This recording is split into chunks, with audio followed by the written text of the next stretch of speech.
Hello বন্ধুরা, তোমাদের সকলকে স্বাগত। বন্ধুরা, আজকে আমরা 6টি গুরুত্বপূর্ণ ট্রিক্স শিখব। দেখো, ট্রিক্স শেখাটা জরুরি। তোমাকে যদি আমি বলি যে তোমার কাছে 20টি অঙ্ক তোমাকে দিলাম, এই 20টি অঙ্ক তোমাকে 10 মিনিটে শেষ করতে হবে। দেখো, তোমার দ্বারা কেন, আমার দ্বারাও সম্ভব না। আমি তখনই 20টি অঙ্কের সমাধান 10 মিনিটে করতে পারবো যখন আমি ট্রিক্স জানবো। তাই ট্রিক্স তোমাদেরকে শিখতেই হবে। দেখো, বাহানা আমরা অনেক দিতে পারি যে এইসব জিনিস মনে থাকবে না, এ থাকবে না, ও থাকবে না। আমি পরীক্ষা দিতে যাচ্ছি না, আমি তোমাদেরকে শেখাচ্ছি, অথচ আমি মনে রেখেছি। তুমি পরীক্ষা দিতে যাচ্ছ, তুমি তোমার লাইফ গড়তে যাচ্ছ, তোমার কেরিয়ার গড়তে যাচ্ছ, আর তুমি যদি এরকম বাহানা মারো যে এই জিনিসগুলো আমার মনে থাকবে না, এই জিনিস পরীক্ষার হলে মনে পড়বে না, তো এগুলো জাস্ট বাহানা। এগুলো নিজেকে পিছিয়ে পড়ার বাহানা মাত্র। নিজেকে কনফিডেন্স করার বা মোটিভেট করার কোনো রকমের লক্ষণ তোমার মধ্যে যদি নেই, যদি এরকম কথা তুমি বলে থাকো, আমি কমেন্টে পাই বলেই বলছি। দেখো, তুমি তুমি চাকরি করবে কেন, বা তোমাকে চাকরি দেবে কেন, যদি তুমি এই চাপটুকু সামলাতে না পারো? পরীক্ষার হলে গিয়ে একটা ট্রিক্স তোমার মনে থাকবে না? কেন মনে থাকবে না? এই চাপ যদি তুমি নিজেই সামলাতে না পারছো, তাহলে তুমি চাকরি পাওয়ার যোগ্য না। হ্যাঁ, আমি তো বলছি যে চাকরি সেই করবে যে সমস্ত চাপ হ্যান্ডেল করবে ঠিক মতো, যে সমস্ত ট্রিক্স মনে রাখবে, সে শর্টকাট উপায় জানবে, সেটা অ্যাপ্লাই করবে, সেই তো চাকরি পাবে। তুমি আর আমি কেন পাবো? তাই না? তো এসব বাহানা বাদ দাও। পড়াশোনা করো ভালো করে মন দিয়ে, অঙ্ককে বোঝো ভালো করে, আর অঙ্কের শর্টকাট মনে রাখো, তবে তুমি টাইম ম্যানেজমেন্ট করতে পারবে, নচেত পারবে না। দেখো, ব্যাপার হচ্ছে এই যে কোশ্চেনটা তোমাদের সামনে রয়েছে, এক ব্যক্তি 1700 টাকায় 2টি ঘড়ি কিনলো। সে প্রথম ঘড়িটি 20% লাভে, দ্বিতীয়টি 16% ক্ষতিতে বিক্রি করলো, এবং উভয় ক্ষেত্রে সমান বিক্রয় মূল্য পেল।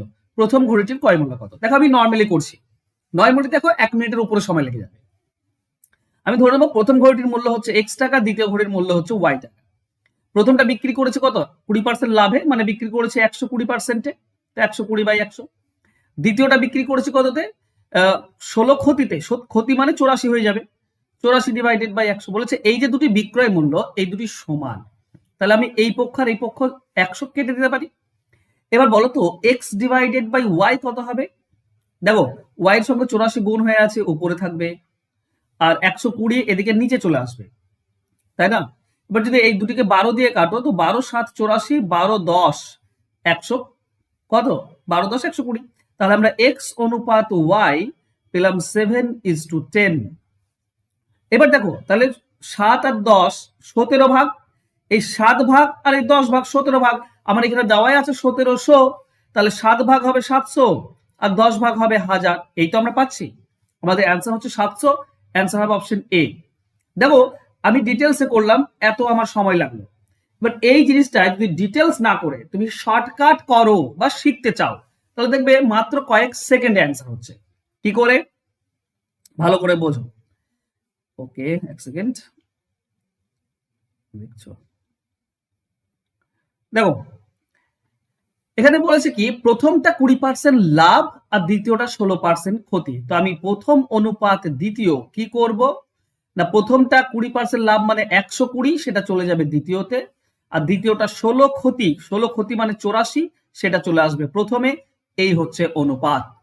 12 দিয়ে কাটলে 7, 12 দিয়ে কাটলে 10, 7 মানে তাহলে 700, 10 মানে 1000, যেটাই বলবে সেটাই আমাদের অ্যান্সার। দেখো, মাত্র কয়েকটা সংখ্যা লিখে উত্তর। তো এইভাবে করতে হয়। শুধুমাত্র এইটুকু খেয়াল রাখতে হয় যে প্রথমটা চলে যাবে দ্বিতীয়তে, দ্বিতীয়টা চলে আসবে প্রথমে, বাস এইটুকুই। কেন? কারণ যখন সমানের এ পাশে ও পাশে নেবে না, তখন উল্টে যায়। এদিকে 120 গুণ হয়ে থাকবে প্রথমটাতে, সেটা নিচে চলে আসবে, দ্বিতীয়তে চলে আসবে, আর 84 উপরে চলে যাবে। এই তো নিয়ম। আশা করছি বুঝতে পেরেছো। চলো নেক্সট কোশ্চেনে যাই। একটি ট্রেন 10 সেকেন্ডে একটি প্ল্যাটফর্মের একজন মানুষকে অতিক্রম করে, আর 20 সেকেন্ডে 260 মিটার দৈর্ঘ্যের প্ল্যাটফর্ম অতিক্রম করে। বলেছে ট্রেনের দৈর্ঘ্য কত? দেখো, খেয়াল করো, 20 সেকেন্ডে কি পার হচ্ছে? আমি প্রথমে ডিটেলস করছি। 20 সেকেন্ড কি পার হচ্ছে? প্ল্যাটফর্ম, সরি, ট্রেনের দৈর্ঘ্য প্লাস প্ল্যাটফর্মের দৈর্ঘ্য, এই দুটোই পার হবে। হ্যাঁ, আর 10 সেকেন্ডে একটা মানুষকে পার করছে, মানে নিজের দৈর্ঘ্যটাই পার করছে। তুমি যদি বিয়োগ করে দাও, তাহলে পাবে তুমি 10 সেকেন্ড। তাহলে এটা বিয়োগ এটাও বিয়োগ হয়ে যাবে, মানে এইটা কেটে যাবে। তাহলে 260 মিটার পাচ্ছ, তাই না? ট্রেনটি 10 সেকেন্ডে 260 মিটার যায়। আচ্ছা, বলেছে ট্রেনটির দৈর্ঘ্য কত? দেখো, 10 সেকেন্ডে একটা মানুষকে অতিক্রম করে, মানে 10 সেকেন্ডে যেটা যাবে সেটাই হবে ট্রেনের দৈর্ঘ্য। তো আমি এখানে পেয়েছি ট্রেনের দৈর্ঘ্য 10 সেকেন্ডে যায় 260 মিটার, মানে ট্রেনের দৈর্ঘ্য হচ্ছে 260 মিটার। অপশন বি হচ্ছে উত্তর। এখানে আরেকটা জিনিস, গতিবেগও বের করতে পারে। তখন গতিবেগের ক্ষেত্রে কি হয়, আর একটু করতে হবে।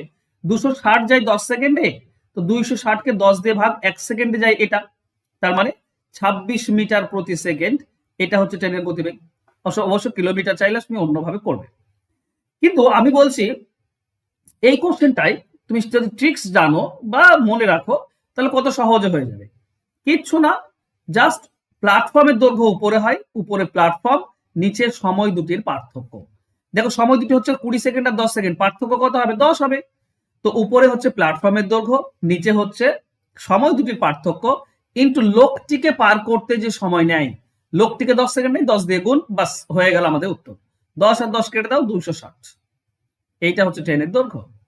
আবার বলছি, প্ল্যাটফর্মের দৈর্ঘ্য ডিভাইডেড বাই সময়ের পার্থক্য নিচে, ইন্টু লোকটিকে বা খুঁটিকে পার করতে যে সময় নেই সেটা গুণ, বাস হয়ে যাবে অ্যান্সার। এবার গতিবেগ যদি বলতো, গতিবেগ বলে কিছু না, প্ল্যাটফর্ম ডিভাইডেড বাই সময়ের পার্থক্য, এটাই গতিবেগ হয়ে যায়। প্ল্যাটফর্ম ডিভাইডেড বাই সময়ের পার্থক্য, সময়ের পার্থক্য 10 হবে, তার মানে 26 মিটার প্রতি সেকেন্ড। এবার তুমি এগুলো শিখবে না, কেন শিখবে না ভাই? এগুলো না শিখলে হবে কি করে, তাই না? চলো নেক্সট 3 নম্বরে যাই। বাসের ভাড়া 20% কমে যায়, যাত্রী সংখ্যা 30% বেড়ে গেল, ওই বাসের আয় শতকরা কত কমলো বা বাড়লো? একটা জিনিস মনে রেখো, যদি দুটি বেড়ে যায় তো 3 নম্বরটাও বেড়ে যাবে, যদি দুটি কমে যায় তো 3 নম্বরটা কি হবে, 3 নম্বরটাও কি হবে, কমে যাবে। ঠিক আছে, যদি এইটার সিচুয়েশন যদি উল্টো পাল্টা হয়, একটা বেড়েছে একটা কমেছে, তাহলে অবশ্যই মাইনাস হবে তৃতীয়টা। ঠিক আছে, এটা মনে রাখবে। এটাতে কোনটা প্রথমে কোনটা দ্বিতীয় সেটা মানে নেই, উল্টো পাল্টা, একটা মাইনাস একটা প্লাস হলে তৃতীয়টা মাইনাস, অলওয়েজ মাইনাস হবে। এই জিনিসটা মনে রাখবে, তাহলে খুব ইজিলি হয়ে যায়, বেশ ব্যাপারটা বোঝো। আর প্রথমে ডিটেলসে করি। ভাড়া 20% কমে যায়, ধরো 10 টাকা ভাড়া, একজন 10 টাকা ভাড়া, আর ধরো 10 জন যাত্রী, তাহলে আমার 100 টাকা আয় হবে, তাই না? এবার যদি ভাড়া 20% কমে যায়, মানে ভাড়া হচ্ছে 8 টাকা, যাত্রী 30 বেড়ে গেল, 30% মানে 3 বেড়ে যাবে, মানে 13 জন, 13 জন হয়ে গেল, 3 3 বেড়ে যাবে, 10 এ 3, তো 13 8 104 টাকা আমরা পাচ্ছি। তাহলে 100 টাকা আর 104 টাকা, মানে আমার 4 টাকা লাভ হচ্ছে। অ্যান্সার হবে অপশন এ, তাই না? এটা খুব সহজ ছিল বলে তুমি পারলে। এখানে কি বলতো, 20% 10% বলেছে, এইভাবে একটু সহজ। অনেক সময় কি বলে দেয় বলতো, 12.5%, ঠিক আছে, তারপর 22.5%, এমন 37.5%, তখনই হয়ে যায় তোমাদেরকে ধান্দা, আর তখনই তোমাকে ট্রিক্স জানতে হয়। ট্রিক্স কি করে করবে, খুব সহজ এবং সিম্পল ভাবে বোঝার চেষ্টা করো। একটা কমেছে একটা বেড়েছে, তো এটাও কমিয়ে দাও, একটা প্লাস একটা মাইনাস, তো এটা বিয়োগ করে দাও, বিয়োগ করলে হচ্ছে 10। এবার আমি তোমাদেরকে বললাম একটা প্লাস একটা মাইনাস হলে 3 নম্বরটা মাইনাস হয়, তার মানে এবার মাইনাস হবে। মাইনাস কি হবে, এই যে 20 আছে, এই 20 30%, 20 30% হয় 6, তো 6 মাইনাস করে দাও, 4 আসছে, এটাই আমাদের উত্তর। এটা প্লাস 4 এলো, এটা প্লাস 4 আসবে, কারণ 30 তো বড় ছিল, তো এখানে প্লাস 10 হবে, তাই না? তো প্লাস 4 মানে অপশন এ হবে। আমি আবারও তোমাদেরকে ব্যাপারটা বলছি, 30 বেড়েছে মানে প্লাস 30 আর মাইনাস 20, তো 30 থেকে 20 বাদ দিলে হয় 10, প্লাস 10। এবার একটা মাইনাস একটা প্লাস হলে এটা মাইনাস হয়। মাইনাস কি হবে, এই 30 এর 20% কিংবা 20 এর 30%, যা করবে তুমি, তুমি 20 এর 30% বের করো, 30 ডিভাইডেড বাই 100, তাহলেও তুমি 6 পাবে, বা 30 এর 20% বের করো, 20 ডিভাইডেড বাই 100, তাহলেও তুমি 6 পাবে। ঠিক আছে, তো 20 30% 6 বিয়োগ করে দাও, তুমি পাবে 4, প্লাসে আসছে মানে অপশন এ হবে উত্তর। খুব সহজ, এইটুকু তুমি লিখতে পারবে না, এইটুকু লিখতে হবে। চলো নেক্সট। একটি বাইকের দাম 10% বৃদ্ধি করা হয়েছিল এবং পরে আবার 8% বৃদ্ধি করা হয়েছিল, বাইকের দামের মোটের ওপর কত শতাংশ বৃদ্ধি হয়েছে? দেখো দুইবার বাড়ানো হয়েছে, পরপর দুইবার, বা দুইবার কমানো হয়েছে, এই সিচুয়েশন যদি হয়, যদি দুইবার বাড়ানোর কথা বলে, মানে দুটি যদি প্লাস বলে, দুটি যদি প্লাস বলে তো 3 নম্বরটা প্লাস হবে, আর দুটি যদি কমে যায় তো 3 নম্বরটা তবুও প্লাস হবে। এটা তোমাদের একটা মনে রাখতে হবে, যে প্রথম দুটি চিহ্ন একই হলে 3 নম্বরটা প্লাস হয়। ঠিক আছে, মনে থাকবে। দেখো এখানে কি বলেছে, না প্রথমটা বৃদ্ধি করা হয়েছে, এটা বৃদ্ধি করা, দুটোই বাড়ানো হয়েছে, যোগ করে দাও, 18 হয়ে যাবে। এরপরে আমি বলেছিলাম দুটোই প্লাস হলে 3 নম্বরটা প্লাস হবে, 3 নম্বর প্লাস দিয়ে দাও। ব্যাপারটা বুঝলে, মানে 10 প্লাস আর প্লাস 8, এই দুটি প্লাসে আছে, তো 3 নম্বরটাও প্লাস হবে। এবার এটা তো 18 আমরা জানি, এটা 18, এবার প্লাস কত হবে না, 10 এর 8% কিংবা 8 এর 10%, 8 এর 10% 0.8 হয়, 8 এর 10%, তার মানে 18.8, এইটা হচ্ছে উত্তর, অ্যান্সার হবে অপশন। এবার তুমি নর্মালি করতে পারো, আমি বলছি না যে করতে পারবে না, চলো নর্মালি তোমাদেরকে দেখিয়ে দিই।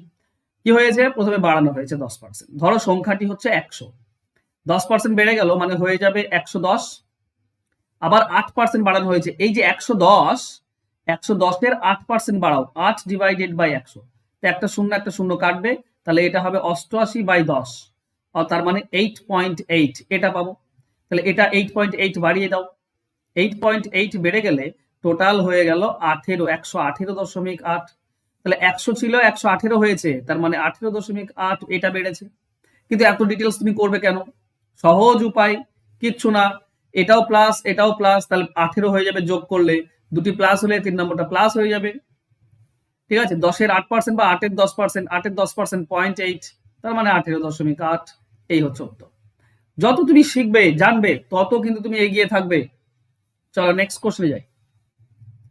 কোনো ভগ্নাংশের হরের সাথে 3 যোগ করলে ভগ্নাংশটির মান হাফ হয়, আর লবের সাথে 2 যোগ করলে ভগ্নাংশটি 1 হয়। ভগ্নাংশ, এই ধরনের অঙ্ক কখনোই এক্স ধরে করবে না, এই ধরনের অঙ্ক সব সময় অপশন ধরে করবে। বলেছে হরের সাথে 3 যোগ করলে হাফ হয়, তো করো 3 যোগ, উপরে আছে 4, নিচে 3 যোগ করে দাও 8, তার মানে হয়ে গেল হাফ। ওকে, এটা হচ্ছে, এটাতে 3 যোগ করলে 3 আর নিচে 8 হয়, এটা হাফ হচ্ছে না, বাদ দাও। উপরে আছে 5, নিচে 3 যোগ করলে 10, এখানে হাফ হচ্ছে, এটাও হতে পারে। এখানে 3 আছে উপরে, নিচে 3 যোগ করলে হচ্ছে 7, এটা হাফ হচ্ছে না, হবে না। তো দুটো হতে পারে, অপশন এ আর সি, তাই না? প্রথম হিসাবে অপশন এ আর সি এটা হবে। এবার 2 নম্বর যে আমাকে একটা শর্ত দিয়েছে, সেই শর্ত দেখে নাও। কি বলেছে না, লবে 2 যোগ করলে 1 হবে, এটার সঙ্গে লবে 2 যোগ করো, লবে 2 যোগ করলে 6, 6/5, 1 হচ্ছে না, 1 হচ্ছে না, তো এটা অ্যান্সার নয়, এটা হবে অ্যান্সার। এবার দেখে নাও এখানে 2 যোগ করলে হচ্ছে কিনা, উপরে 5 আছে, 2 যোগ করলে 7, নিচেও তো 7, কাটলে 1, হ্যাঁ উপরে 2 যোগ করলে 1 হচ্ছে, তো এটাই হবে আমাদের উত্তর।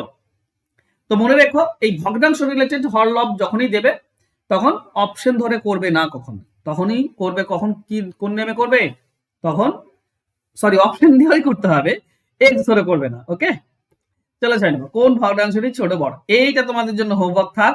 ঠিক আছে, এটা আমি চাই না যে তোমাদেরকে শেখাই, এটা তোমরা শিখে, আমি বারবার শিখিয়েছি, আমি চাইবো তোমরা ঝটপট এর অ্যান্সার মুখে অ্যান্সার করে আমাকে কমেন্ট বক্সে কমেন্ট করো তাড়াতাড়ি। আচ্ছা, ফাউন্ডেশন ব্যাচ, যারা অঙ্ক শিখতে চাইছো 0 থেকে অ্যাডভান্স, তাদের জন্য এই ব্যাচ, একদম 6 মাসের কোর্স, একদম পাটিগণিত, বীজগণিত, জ্যামিতি, পরিমিতি সব পেয়ে যাবে 299 টাকায়। আর ট্রিক্স ব্যাচ, যদি তুমি ট্রিক্স শিখতে চাইছো, একদম 1300টি অঙ্কের ট্রিক্স যদি তুমি একসঙ্গে পেতে চাইছো, তাও পিডিএফ ফরম্যাটে, মানে প্রিন্টেবল পিডিএফ, আমি লাইভ ক্লাস করাবো, রেকর্ডেড ক্লাস থাকবে, হাতে নাতে তোমাদের, আজকে যেমন অঙ্কগুলো শেখালাম তোমাদেরকে, ঠিক আছে, এই যে অঙ্কগুলো দেখতে পাচ্ছ, আমি ডিটেলস তোমাদেরকে শেখালাম, প্লাস শর্টকাটও শেখালাম। এইভাবে ডিটেলস এবং শর্টকাট দুটোই যদি শিখতে চাও, তাহলে এই ট্রিক্স ব্যাচে ভর্তি হও।